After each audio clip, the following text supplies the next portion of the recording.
네, 누가복음에서는 하나님 나라라고 나오고 마태복음에서는 이제 천국, 하늘나라라고 많이 표현이 되고 있는 하나님 나라, 하나님 왕국, 사실 킹덤 오브 갓 이렇게 부르죠.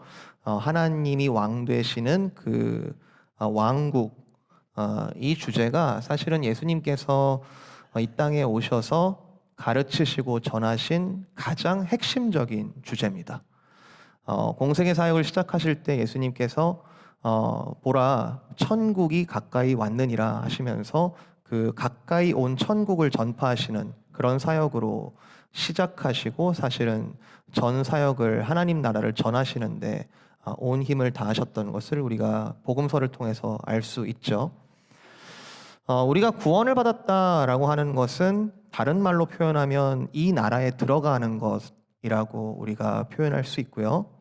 우리가 이 땅에서 호흡이 다하여 죽어서 그 나라를 들어가든 오늘 지금 이 순간, 지금 예배를 드리고 있는 이 순간 이 나라를 살아내고 있든지 간에 우리가 예수님과 관계를 맺었다는 것은 이 나라의 개념과 분리해서 생각할 수가 없습니다.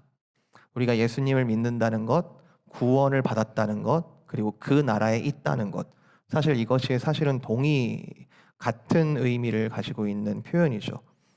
그래서 미국에 살고 있는 크리스찬이든 한국에 살고 있는 크리스찬이든 모든 크리스찬은 다 하나님 나라의 시민이어야만 하는 것이죠.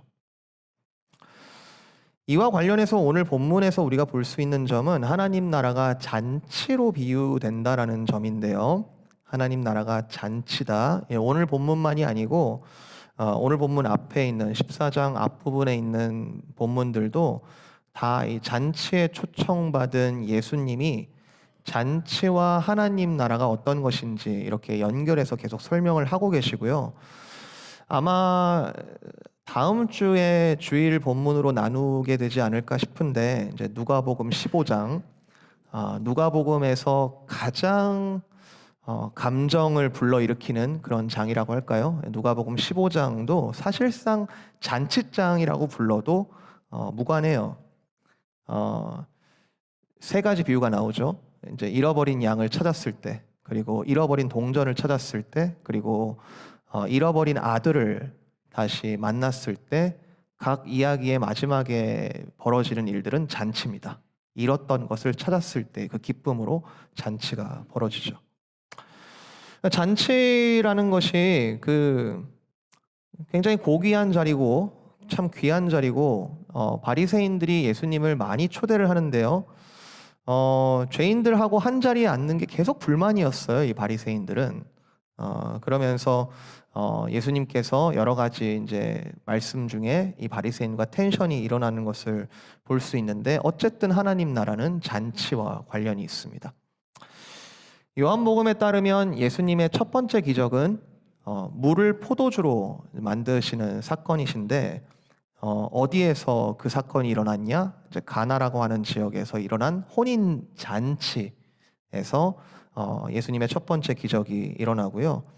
아주 멀리 확장해 보면은 이제 성경을 전체적으로 확장해 보면은 아브라함이 지나가고 있던 천사들, 사실은 소돔과 고모라를 이제 심판하러 가는 그 천사들을 그냥 지나치지 않고 얼른 염소를 잡아다가 맛있게 요리를 해라 하면서 그 천사들을 대접하죠.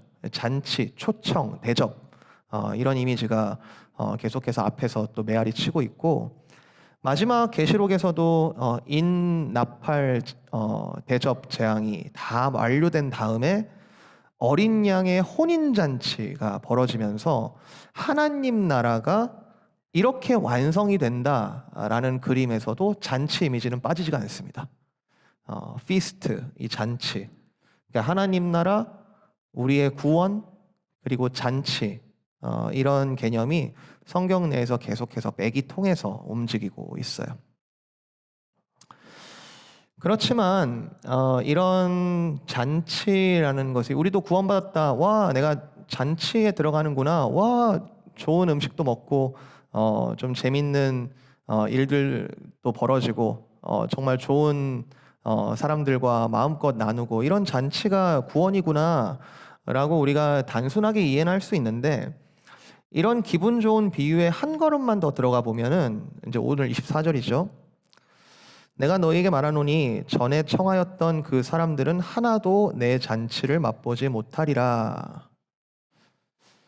결론적으로 얘기를 하면 모든 사람이 다 잔치에 들어가는 것은 아닙니다. 유감스럽지만 그렇습니다. 기독교를 오해하는 많은 분들이 이 지점을 가지고 비난을 하기도 해요. 세상을 사랑하신다는 하나님이, 세상을 구원하신다는 하나님이 어떻게 이럴 수 있냐? 어떻게 잔치에 모든 사람이 다 못 들어가냐?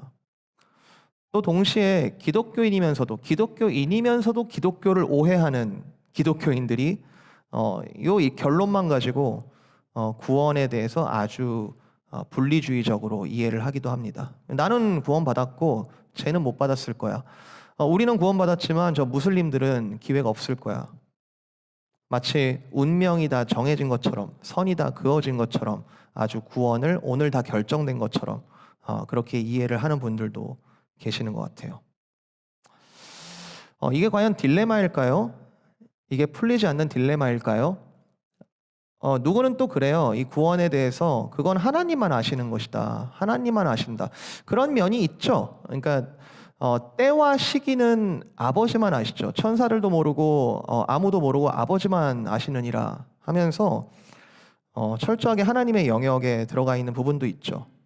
그런데 하나님 나라 잔치에 초대된 사람들은 그 명단은 처음부터 다 정해져 있는 걸까요?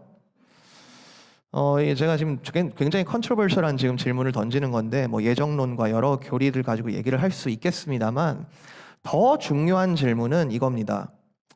소위 하나님 나라 잔치에 들어가기로 정해져 있다라고 믿는 사람들의 현재의 삶은 정말로 그 잔치에 참여하기에 합당한 삶을 살고 있는가요?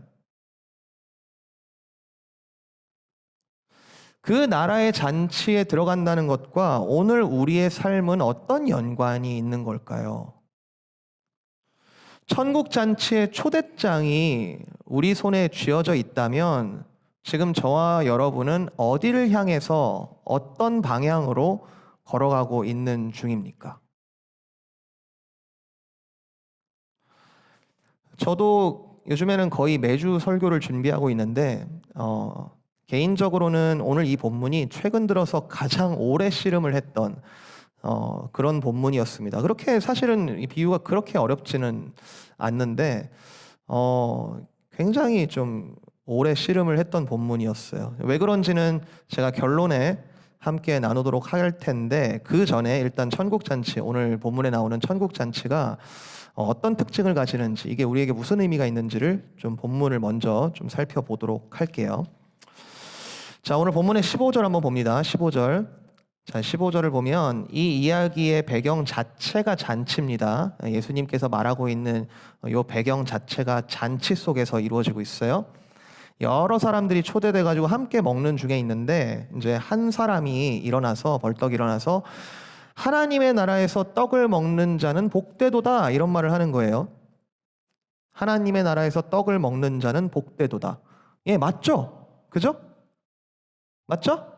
하나님 나라에서 떡을 먹으면 얼마나 복되겠습니까? 이게 의미상으로는 전혀 문제가 없는 말인데 이게 14장 앞부분부터 오는 요 컨텍스트를 쭉 읽어보면 이게 지금 한날 한시에 계속 일어나는 얘기인 것처럼 보이거든요.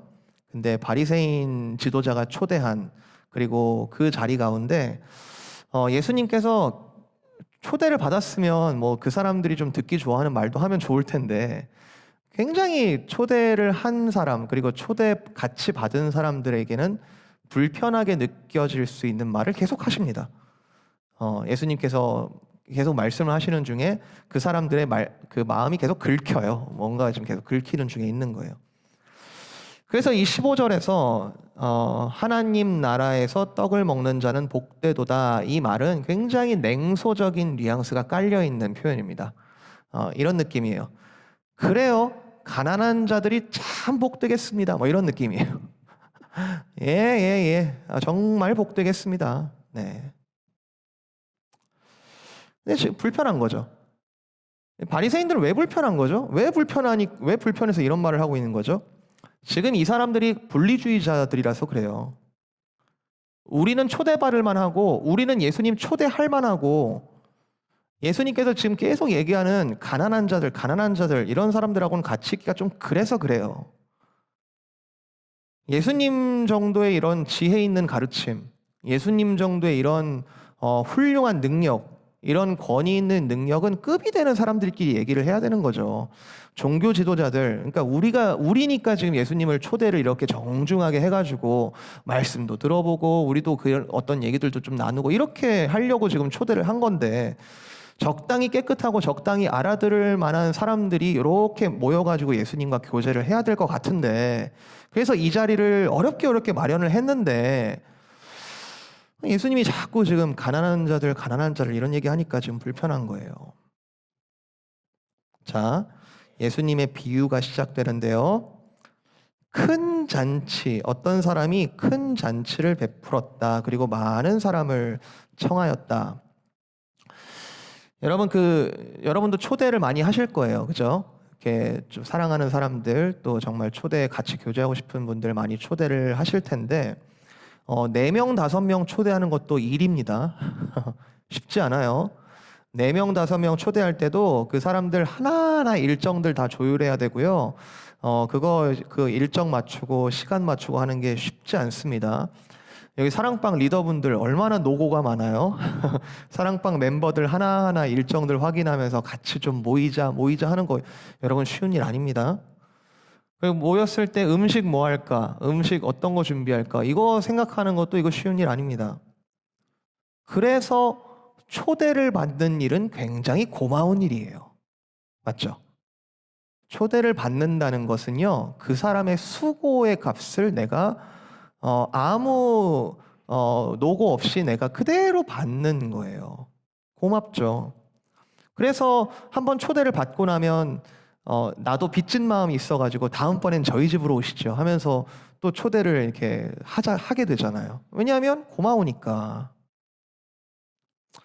그런데 결혼식 같은 수십 명, 수백 명, 수천 명이 오는 잔치는 이게 장난이 아닙니다. 진짜 말 그대로 장난이 아니에요. 여기 미국에서 결혼식 하는 걸 보면은 1년 전부터 준비하죠. 그죠? 뭐 장소, 뭐 사람 하나하나 장난이 아닙니다. 이게 초대를 해본 사람은 알아요. 초대라는 게 얼마나 많은 에너지가 들어가고 얼마나 많은 수고가 들어가는지. 왜? 그게 왜 그런 수고를 하죠? 왜 누구를 위해서 수고를 하죠? 초대받는 사람을 위해서. 나줘라고 하는 게 아니에요. 초대받는 사람이 정말로 와서 즐겁게 먹고 마시고 같이 좋은 시간 보냈으면 좋겠어서 이런 수고를 하는 거죠. 근데 그 초대를 받는 사람이 아싸 오늘 좋은 거 먹는다. 아 오늘 막 한 끼 좋은 식사 한번 좋은 거 먹으러 간다. 이제 호스트들이 대부분 이제 마음이 좋으니까 이제 잔치를 베풀고 초대하는 호스트가 관대하기 때문에 이제 그런 마음을 가지는 사람들이 있어도 넌 오지 마 뭐 이렇게는 안 하겠지만 게스트의 예의는 아니죠. 그게 초대를 받는 사람의 예의는 아니에요. 그죠? 적어도 게스트가 지금 나를 초대해주는 호스트의 마음을 헤아린다면 적어도 초대를 해줘서 고맙습니다라는 마음은 있어야죠. 그게 예의 아니에요? 그게 예의죠. 이거 준비하느라 얼마나 수고하셨어요. 초대해 주셔서 정말 고맙습니다. 이래야지 예의 아니에요? 그죠? 잔치가 엄청 컸나 봐요. 잔치가 엄청 큰데 이런 잔치들은 초대가 2단계로 이루어집니다. 처음에는 초대를 알리는 단계가 있어요. 초청장을 주든지 지금은 우리가 카톡이라든지 뭐 이메일을 보내든지 언제 몇 날 몇 시에 초대가 있을 거니까 꼭 와주십시오 하면서 이제 초청장을 보내는 초대를 알리는 단계가 있고요. 그 다음에가 이제 17절 잔치할 시각에 그 청하였던 자들에게 종을 보내어 이르되 오소서 모든 것이 준비되었나이다. 자 이제 준비가 다 되어가지고 이제 오세요라고 하는 단계가 있어요. 충격적인 것은 초대장을 받은 사람들이 다 일치하게 사양했다. 저도 그런 경험이 많은데요. 게스트가 피치 못할 사정으로 못 오게 되는 경우가 있죠. 그죠? 초대를 정말 잘 준비해가지고 막 여러 가지 얘기들도 나누고 해가지고 초대를 했는데 피치 못할 사정이 그날 생겨가지고 못 오게 되는 그런 경우가 있죠. 불가항력적인 일들이 있어요. 이렇게 오다가 뭐 사고가 났다든지 아니면 오려고 했는데 뭐 아이가 정말 자지러지게 아파가지고 도저히 데리고 올 수 없다든지 뭐 하여튼 여러 가지 이유로 불가항력적으로 못 오게 되는 경우가 있어요. 이해해야죠, 뭐 어떻게. 이해가 되고 뭐 이해해야죠. 근데 초대한 입장에서는 아쉬워요. 이게 내가 얼마나 저 사람이 누렸으면 좋겠어서 막 열과 성의를 다해서 이렇게 준비를 했는데 아쉬워요. 왜? 이 잔치는 나 좋으라고 한 게 아니거든요. 이 잔치는 정말 초대받는 사람이 와서 즐겁게 누리기를 바라는 마음에서 준비를 하는 거거든요. 여기 와서 정말 즐겁게 먹고 마실 손님들을 생각해서 준비를 한 거잖아요. 그 사람이 꼭 왔으면 좋겠어서 내가 준비를 한 거잖아요. 이해는 되는데 좀 아쉽죠. 정말 왔으면 좋았을 텐데. 근데 뭐 어쩌겠습니까? 불가항력적인 일들이 생기면 또 이해를 해야죠. 또 호스트가 그런 게스트의 사정을 이해를 해주는 것도 사실은 사랑이죠. 그죠? 너무 왔으면 좋았겠지만 또 잘 처리하시라고 이해를 하는 거죠. 근데 한 명도 안 왔다는 겁니다. 이 큰 잔치에 한 명도 안 왔다는 겁니다. 일치하게 사양을 했다. 자, 이 이유를 보니까요, 불가항력적이지 않습니다, 여러분. 불가항력적이면 이해를 해줘야 돼요. 불가항력적이지가 않아요. 다른 이유로 못 온다라고 하면은 이게 얘기가 좀 달라지는데, 이 잔치가 벌어지는 시점에, 잔치가 열린 시점에 이 잔치에 초청받은 사람들이 이 잔치에 참여하는 것보다 더 중요한 가치가 그들에게는 있었다는 거예요. 뭐래요? 밭을 샀대요. 자, 첫 번째 사람, 밭을 샀대요. 네, 여러분 너무 어이없는 표현이 나오죠? 한 사람은 이르되 나는 밭을 샀음에 아무래도 나가보아야겠으니. 무슨 말이에요? 안 가도 돼요. 안 가도 되는 건데 아무래도 내가 밭을 샀는데요. 그것 좀 한번 둘러보러 좀 가야겠어요. 라고 하면서 못 오겠다는 겁니다. 야, 이거 왜 하필 그날? 소 5결이, 5결이라는 것은 두 마리를 한 결이라고 얘기합니다. 그래서 소 10마리를 샀는데 이 소를 시험을 좀 해봐야겠다. 왜 하필 그때? 왜 하필 그때? 또 한 사람은 내가 장가를 들었는데요. 결혼을 해가지고요. 못 가겠습니다. 여러분 화 나요, 안 나요? 여러분 화 나요, 안 나요? 여러분 진짜 관대하신가 봐요. 여러분 뭐 그럴 수도 있지 뭐 이런 지금 표정으로 이렇게 보고 계시는데 저는 화나요. 저는 화나요. 내가 어떤 마음으로 준비했는데, 내가 어떤 마음으로 저 사람들이 와가지고 정말 즐겁게 시간 보냈으면 좋겠는데 저 사람들의 이유가 내가 납득이 안 되는 거예요. 왜 오늘? 왜 하필? 신약학자들이 신약 성경을 연구하면서 당시 유대 문화권, 당시 헬라 문화권에서 사람들이 왜 이 행동을 하는지, 이 행동을 결정하고 이 행동을 실행하는 데 있어서 어떤 문화적 코드가 있다는 것을 발견했거든요. 그러니까 왜 이런 행동을 할까? 이런 행동의 저의가 뭘까?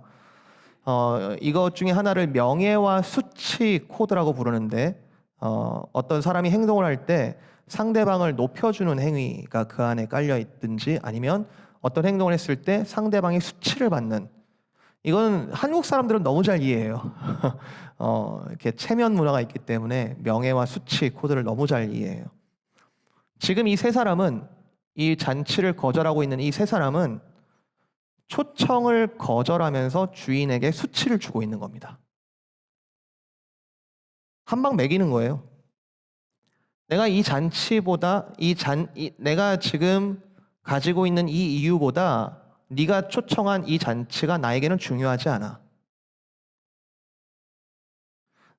초대를 나를 했지만, 네가 나를 초대했지만 너는 나에게 그렇게 중요한 사람이 아니야. 내가 지금 밭을 좀 봐야겠어.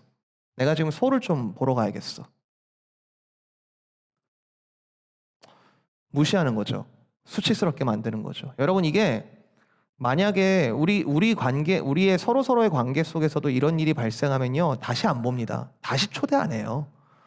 근데 이게 만약에 외교적인 관계에서 국가와 국가 간에 이런 일이 벌어지잖아요. 바로 전쟁 날 수 있어요. 저 나라 대통령이 우리나라 대통령을 무시해? 우리나라를 무시한 거죠. 그죠? 그리고 나서는 주인이 노해서, 주인이 화가 나서 하는 일이 뭐냐면 종들에게 시내 거리, 골목, 그리고 길과 산 울타리 온 데 돌아다니면서 모든 사람들을 다 데리고 와라. 왜냐하면 잔치가 이미 시작되었기 때문에요. 잔치가 이미 시작된 이 잔치에 청함받지 않은 모든 사람들을 다 데리고 와라. 그리고는 선언하시는 거예요. 24절. 전에 청하였던 그 사람들은 하나도 내 잔치를 맛보지 못하리라. 자, 제가 지금 오늘 본문을 좀 앞에서부터 훑으면서 이렇게 내려왔는데요. 이 하나님 나라 잔치로 비유된 이 잔치의 특징은 세 가지입니다. 자, 첫 번째, 이 하나님 나라의 잔치는 공급이 무제한입니다. 엄청 큰 잔치라는 거예요. 준비된 게 부족하면요. 준비된 게 부족하면은 호스트 입장에서 사람들 다 데리고 오라 이런 말 못 합니다. 공급이 무제한입니다. 17절. 잔치할 시각에 그 청하였던 자들에게 종을 보내어 이르되 오소서 모든 것이 준비되었나이다. 하나님 나라 잔치의 특징 첫 번째, 공급이 끊이지 않습니다. 무제한입니다. 두 번째, 인원이 무제한입니다. 종들이 한번 쫙 동네 돌아가지고 사람들 다 데리고 왔는데 그래도 자리가 남는데요. 22절. 종이 이르되 주인이여 명하신 대로 하였으되 아직도 자리가 있나이다. 오케이, 더 데리고 와라. 더 데리고 와라. 자리가 충분하다. 자리가 많이 남았다. 내 아버지 집에는 거할 곳이 많다. 자, 이 두 가지가 있어요. 공급 무제한 그리고 인원 무제한. 근데 3번, 세 번째, 입장 마감 시간이 있습니다. 이 잔치는 사람이 차고 공급이 끊어지면 그때 이제는 더 못 받습니다 하고 막히는 그런 잔치가 아니고요. 리밋이 차면 그때 닫혀지는 오픈된 잔치가 아니라 입장의 마감 시간이 있습니다. 인원이 무제한이라고 해서 다 들어오는 게 아니고 거절한 사람이 혹시 나중에 마음을 돌이켜서 다시 온다 하더라도 한 번 닫혀 있으면 들어올 수가 없습니다.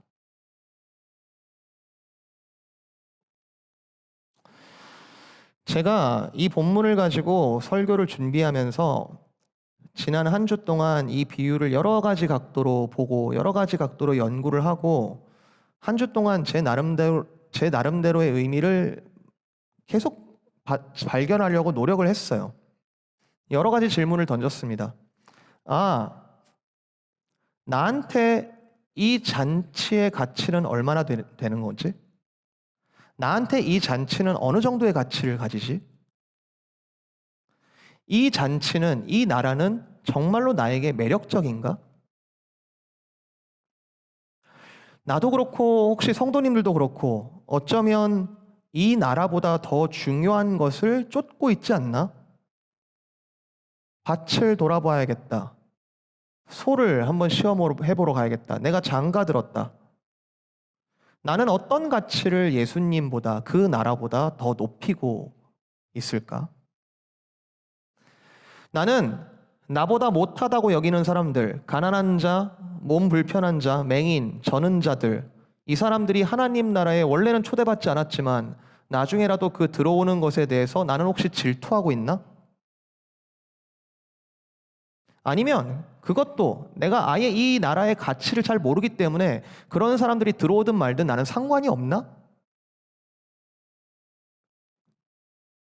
이 나라가 정말로 가치가 있는 나라라면, 이 잔치가 정말로 누구나 참석하기를 원하는 가치 있는 잔치라면 내가 지금 이렇게 가만히 있을 수 있나? 여기 이 잔치에 같이 가면서 내가 만나는 사람들, 내가 닿는 사람들마다 이 소식을 전하고 싶어 하지 않을까? 같이 가자고. 그런데 혹시 내가 이 잔치가 아니라 다른 것에 매료된 상태로 마감 시간이 와버리면 어떡하지? 이 잔치가 항상 열려 있는 게 아닌데 문이 닫혀버리면 기회가 사라지면 어떡하지? 이미와 아직이라는 이 종말적인 시간 속에서 예수께서 다시 오시기 전까지 우리에게 허락된 이 시간 속에서 종말이 오기 전까지 우리가 해야 할, 진짜 해야 할 일들은 뭐지?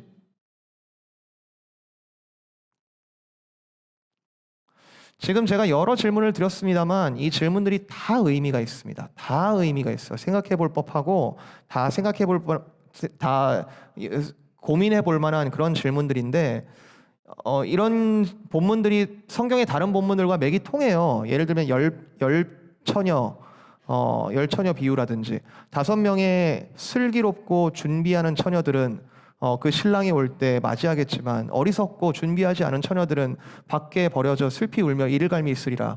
이런 본문들도 맥이 통하고요. 정말로 이 나라에 대한 긴급성, 종말성, 그리고 가치에 대한 비교, 그리고 내가 정말로 지금 가지고 있는 이 가치들에 대한 이런 고민들, 이게 오늘 본문이 주는 하나님의 뜻이 맞아요. 맞긴 맞아요. 이런 걸 우리가 고민을 해볼 필요가 있어요. 그런데 하나가 안 풀리는 거예요. 제가 말씀을 계속 이번 주 내내 고민을 하는데 하나가 안 풀리는 거예요. 제가 이게 이번 주만 안 풀렸던 게 아니에요. 아마도 제 평생에 보이지 않는 곳에 계속 고민하던 질문이 오늘 이번에 이 본문을 보면서 계속해서 걸리게 되었는데 자기 십자가라는 건데요. 자기 십자가. 어제 토요일마다 남성 성경 읽기 모임을 합니다. 토요일 아침에 남성 성경 읽기 모임, 아주 사람 많지는 않지만 정말 뜻깊은 묵상과 뜨거운 나눔들을 하는데요. 그 중에 한 분이 나눔을 하시는 것 속에서 정말 한 주 내내 풀리지 않던 그 문제에 대한 힌트를 좀 받았습니다. 그분이 이런 나눔을 해주셨어요. 유튜브에서 한 강의에서 보셨대요. 인간을 움직이는 3가지의 모티베이션이 있다. 3가지의 동기가 있다. 하나는 처벌과 공포심을 조장하는 것. 사람을 그렇게 움직일 수 있고, 또 하나는 돈이 사람을 움직일 수 있고, 또 하나는 아름다움에 매료되어서 자발적으로 자기가 움직이게 되는 이런 3가지의 움직이는 동기가 있다. 어제 잠언을 묵상하던 중이었거든요. 잠언의 표현들이 그렇잖아요. 잠언의 표현들은 이렇게 하지 마라. 그러면 네가 이런 저주를 받을 것이다. 이렇게 문제가 생길 것이다. 공포심, 처벌에 대한 이야기죠. 잠언도 이런 말씀도 있어요. 이렇게 하라. 이렇게 하면 네가 잘 될 것이다. 지혜 있는 자가 이렇다. 뭐 하면서 아까 돈이라고 이야기를 했지만 더 근본적인 의미로는 인간에게 이익이 있으면 움직이는 보상이 있는 거죠. 보상이 있으면 움직이는 그런 2가지의 모티베이션이 있을 수 있는 거죠. 근데 이 여러 잠언들이 있지만 여러 잠언들을 묶어주는 말씀이 1장 7절인데요. 여호와를 경외하는 것이 지식의 근본이다. 여호와를 경외하는 것, fear of God, 여호와를 두려워하는 것. 그게 뭐냐? 이 경외가 도대체 뭐냐? 여호와 앞에서 벌벌 떠는 거냐? 아니면 여호와 하나님을 예배하는 거냐? 여호와 하나님을 인정하는 거냐? 여호와 하나님을 바라는 거냐? 여호와 하나님을 찬양하는 뭐냐 이게 도대체? 여호와를 경외하는 게 뭐냐? 그거 가지고 한 1시간 정도 얘기했던 것 같아요. 하나님을 찬양하는 데까지 이어지는 하나님을 경외한다는 게, 이 하나님의 아름다우심, 그 진리에 매료된다는 게 도대체 뭐냐? 왜냐하면 인간의 대부분은 공포심 아니면 이익에 따라서 움직이게 되니까 그런 거죠. 그러니까 이게 이해가 잘 안 되는 거죠. 첫 번째 한번 따져볼게요. 인간을 움직이는 동기 중에 처벌과 공포심을 조장해서 하게 만드는 것, 두려움을 줘서 하게 만드는 그런 방법이 있을 수 있습니다. 사람은 두려움 때문에 움직일 수 있고요. 두려움 때문에 움직이게 됩니다. 지각하면 혼나죠. 그러니까 지각을 안 해야죠. 리포트를 내는데 늦게 내면 점수가 깎여요. 그래서 기한 내에 리포트를 내야 돼요. 그 처벌과 공포심, 두려움이 작동을 하는 겁니다. 신앙생활을 처벌까지는 아니더라도 두려움 때문에 하시는 분들이 있어요. 간혹 있어요. 이 정도 해야 내가 교회에서 어떤 지위를 누리고, 이 정도는 해야 교회에서 어떤 관계들을 유지를 할 수 있고, 이 정도 체면을 차려줘야 이 사회 속에서 내가 포함될 수 있고, 임직자는 당연히 이 정도는 섬겨야 되는 거고, 왜냐하면 보는 눈이 있으니까, 욕 먹을 수도 있으니까 이 정도는 당연히 섬겨야 되는 거고, 예배에 참석하는 것도 두려움 때문에 율법적으로 참석한다든지, 내가 하나님께 벌을 받고 싶진 않아서. 간혹 목회자가 이걸 이용하기도 해요. 성도님 그러시면 큰일 납니다. 돌아오세요. 목회자도 이거를 이용하기도 해요. 두 번째, 돈 또는 이익, 베네핏, 신앙생활을 이익의 관점으로 하시는 분들도 있어요. 대표적으로 기복신앙이에요. 잘 되려면 내가 이 정도 해야지. 내가 교회 나가서 잘 되기 위해서 교회에서 이런 걸 해야지. 이런 분들은 뭔가 많은 걸 하는 것처럼 보이지만 사실은 이런 분들의 특징은 이익이 없으면 절대 안 합니다. 이거에서 뭐해? 기본만 하자. 미니멈만 하자. 왜요? 눈에 보이는 이익이 없으니까요. 또 목회자가 또 이걸 이용하기도 해요. 여러분 열린 말씀 컨퍼런스 오시면 너무 좋을 것 같은데, 너무 많은 이익이 있을 것 같은데.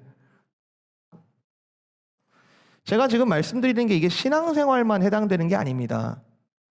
우리의 뉴스들, 어떤 뉴스들은 공포심을 자아내죠.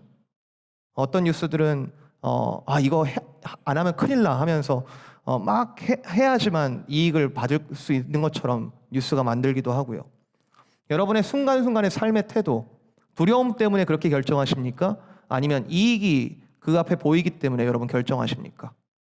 자녀 양육, 처벌과 페널티를 줘야 될 때도 있지만 사실 당근을 줘야 될 때도 있고 보상을 줘야 될 때도 있죠.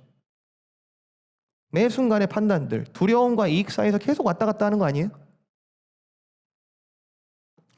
제가 요즘에 운동을 좀 해요. 또 웃으시네 또.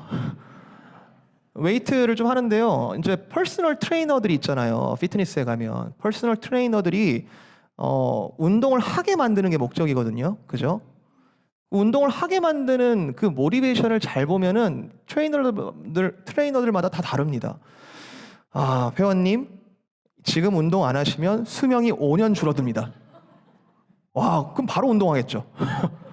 왜냐하면 두렵게 만드는 거니까. 반대로, 와, 회원님 이렇게 운동하니까 얼마나 보기 좋아요. 살이 빠지는 게 막 쭉쭉쭉 보이네. 사진 찍어서 SNS 올리라고. 그래서 자랑하시라고. 그게 왜냐하면 나의 만족이 되니까. 그렇게 다른 방법들을 트레이너들이 취합니다. 근데 여러분 다이어트가 뭐 영원한 다이어트가 있나요? 두려움으로 시작했을 때 그게 영원히 갑니까? 아니면 이익이 잠깐 보였던 그 이익이 영원하던가요? 곧 잔치가 마감될 것이라고 만드는 두려움, 또는 이 잔치가 얼마나 복된 것인지 알아야 한다라는 이익의 관점에서 오늘 본문을 읽어낼 수 있지만 이 두려움과 이익의 관점으로는 절대로 이해할 수 없는 말씀이 27절입니다. 누구든지 자기 십자가를 지고 나를 따르지 않는 자도 능히 내 제자가 되지 못하리라. 다른 본문에 누가복음 9장 긍정적으로 바뀐 표현이에요. 아무든지 나를 따라오려거든 자기를 부인하고 날마다 제 십자가를 지고 나를 따를 것이니라. 두려움과 이익의 코드로는 예수님을 절대로 이해할 수가 없어요. 보세요. 예수님의 말씀에는, 예수님의 행동에는 어떠한 두려움도 보이질 않습니다. 예수님이 지금 복음서에서 수많은 두려움을 마주하시잖아요. 수많은 사람들이 잡아서 죽이려고 별의별 두려움들을 막 만들어내는데 예수님의 말씀과 행동에는 오늘 이 14장에도 대놓고 얘기하세요. 진리를 대놓고 선포하세요. 두려움이 없어요. 그렇다면 예수님을 닮은 제자들에게 기대하는 하나님께서 우리에게 기대하시는 삶의 동기에는 두려움이 아니라는 거예요. 맞아요, 틀려요? 정말 두려움이 우리 제자들의 동기가 아니에요. 요한일서 4장 18절 사랑 안에 두려움이 없고 온전한 사랑이 두려움을 내쫓나니 두려움에는 형벌이 있음이라. 두려워하는 자는 사랑 안에서 온전히 이루지 못하였느니라. 예수님도 제자도 두려움의 코드로는 읽어낼 수 있는 존재가 아닙니다. 두 번째, 예수님은요, 우리를 구원하셨을 때 어떠한 이익을 취하기 위해서 이 땅에 오신 것이 아닙니다. 진정한 사랑은 이익의 방향이 자기 자신을 향하지 않고 그 사랑하는 대상이 모든 이익을 누리도록 하는 것이 온전한 사랑이에요. 예수님의 구원 행위로 인한 이익은 전적으로 그를 믿는 자들이 받습니다. 무익한 종의 비유 아시죠? 이와 같이 너희도 명령받은 것을 다 행한 후에 이르기를 우리는 무익한 종이라 우리가 하여야 할 일을 한 것뿐이니라 할지니라. 예수님도 자신의 이익을 위하여 움직이지 않으셨고 제자들도 사실 우리는 무익한 종이라 불러야 할 만큼 우리도 이익을 쫓아서 움직이는 존재들이 아닙니다. 그러면 두려움도 아니고 이익도 아니면 뭐냐? 이 잔치에 대하여 두려움도 아니고 이익도 아니면 뭐냐? 아까 그 유튜브에서 얘기한 세 번째 동기가 아름다움, 그 자체가 가지는 그 아름다움에 매료돼서 자발적으로 움직이는 거라고 했는데 고린도전서 1장 23절 24절 제가 읽습니다. 고린도전서 1장 23절 24절 우리는 십자가에 못 박힌 그리스도를 전하니 유대인에게는 거리끼는 것이요 이방인에게는 미련한 것이로되 오직 부르심을 받은 자들에게는 유대인이나 헬라인이나 그리스도는 하나님의 능력이요 하나님의 지혜니라. 유대인의 입장에서는 거리끼는 것, 불편한 것, 두려운 것, 되도록이면 가까이 가고 싶지 않은 것.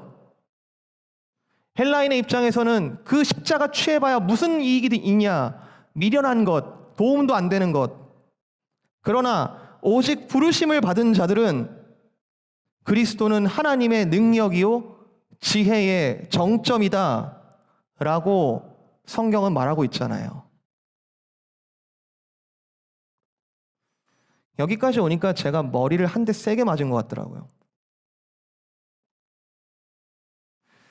제 손에 쥐어진 초대장은 사실 십자가였어요.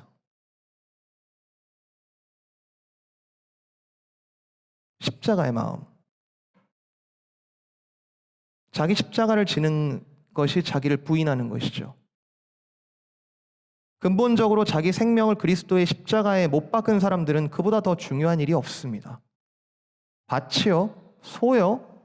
장가요? 자기 십자가를 지고 자기를 부인하는 것, 더 가치 없는 것을 버리고 가장 가치 있는 것을 붙잡는 것, 자기 중심성을 버리고 그분의 초대를 귀하게 여기는 것. 아, 이 십자가를 지는 것이 우리에게 주신 초대장이었구나. 그 십자가가 가치 없어 보였기 때문에 이 세 사람들은 다 딴 일을 하고 있지 않았을까. 그런데 부르심을 입은 자들에게는 이 십자가가 가장 고귀한 것이기 때문에 죽음과 부활을 함께 지니신 그 예수 그리스도를 받는 것이기에 이것보다 더 가치 있는 것이 없기에 이 자체를 추구하고 살아가는 사람들이구나. 이것을 아름답다 여기며 살아가는 사람들이구나. 인간이 아무리 발버둥 쳐도 도무지 피할 수 없는 허무와 죽음의 문제, 그리고 인간이 그토록 사모하는 참 생명, 영생의 문제를 예수님께서 다름이 아닌 십자가에서 해결을 하셨기 때문에 그를 따르는 사람들은 그 십자가의 아름다움에 십자가의 고귀함에 매료되어 살아가는 것이죠. 그게 우리가 손에 들고 있는 초대장입니다.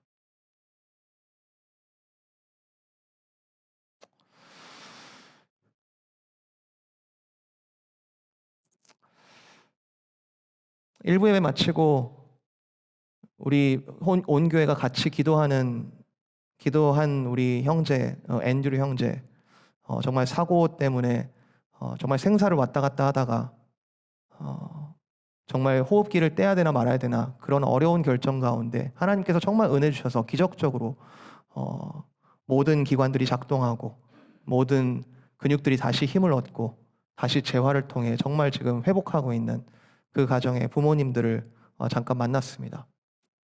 어떠세요? 어떠세요? 잘 회복하고 있나요? 여쭈었어요. 잔치입니다. 이러시는 거예요. 잔치입니다. 십자가를 지고 가는데 정말 기뻐요. 잔치입니다.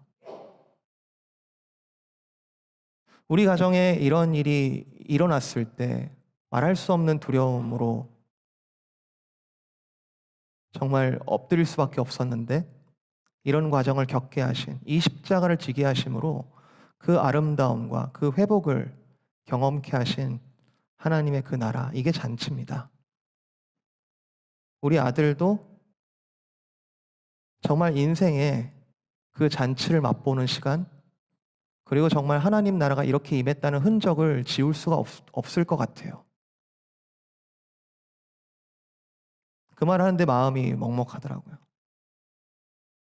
그리고 여기 계신 분들 중에 정말로 지난 몇 년간 정말 말로 할 수 없는, 누구에게도 말하기 어려운, 정말 어려운 일 가운데 씨름하고 어려움 중에 있었으나 하나님께서 내 목을 꺾으시고 그 앞에 십자가를 지게 하심이 정말 우리 가정의 축복이다라고 고백하신 가정들도 계십니다. 다시 한번 묻습니다. 우리는 두려움 때문에 살아갑니까? 이익 때문에 살아갑니까? 아니요. 우리는 십자가를 지고 살아가는 사람들이죠. 사랑하는 성도 여러분, 우리는 십자가로 잔치를 들어가는 사람들이고요. 십자가를 전하는 사람들입니다. 그것 외에 어떠한 우리를 움직이는 동기들이 잠깐은 유효할지 모르겠지만 아주 부분적입니다. 이 십자가의 아름다움이 우리가 마주하는 두려움의 상황들을 초월하게 하고 평안 가운데 걷게 하며 값싼 이익에 눈을 돌리지 않게 합니다. 그리고 이걸 우리는 전해야 할 의무라고 얘기하면 또 두려움과 이익이라는 관점으로 또 이해할 수 있는데, 그저 십자가를 지는 당위성이에요. 우리는 선교적인 이익과 두려움을 붙여가지고 선교를 조장할 필요가 없고요. 우리는 십자가를 진 그 자체가 향기이자 냄새입니다. 바울이 그렇게 표현하잖아요. 너희는 그리스도의 향기다. 그리스도의 아름다운 냄새다. 숨길 수 없는 아름다운 냄새. 우리 손에 있는 그 초대장. 여기까지 말씀을 읽다 보니까 결론이 딱 나왔어요. 아, 나는 이거 들고 있는 게 어떤 초대장인지, 어떻게 써 있는지, 이거 언제까지 가야 되는지 이렇게 고민하고 있었는데, 아, 그리스도께서 나에게 십자가를 지우심으로 나를 초대장으로 만드셨구나. 내가 초대장이었구나. 내가 이거 고민하고 어떻게 갈까 말할까 이런 고민이 아니라 나를 초대장으로 만드셨구나. 내가 진 그리스도의 십자가, 그것이 천국 잔치의 표요. 그리고 내가 진 그 십자가를 통하여 세상은 그동안 보지 못했던 아름다움을 나를 통하여, 우리를 통하여 발견하게 되는 것이죠. 여러분 믿으십니까? 여러분 이 아름다움을 여러분 이제 앞으로의 걸음 가운데 정말 풍성히 사모하셨으면 좋겠습니다. 제가 이제 40인데 40에 이걸 알았다는 게 너무 억울해요. 조금 더 빨리 알았으면 얼마나 좋았을까. 여러분 원래 가치라는 게 그렇습니다. 모를 때는 억울하지 않아요. 그런데 그 가치를 알고 나면 너무 억울합니다. 정말 이 하나님 나라의 가치, 하나님 나라의 잔치가 가지는 이 밸류가 정말 우리의 사모하는, 바울이 다른 모든 것들은 배설물로 여긴다라고 극단적으로 표현했을 정도로 이 고귀한 하나님 나라의 가치가 우리 가운데 기쁘게 새겨지고 정말 찬양하며 따라가는 복된 주님의 자녀를 되시기를 주님의 이름으로 축복을 드립니다.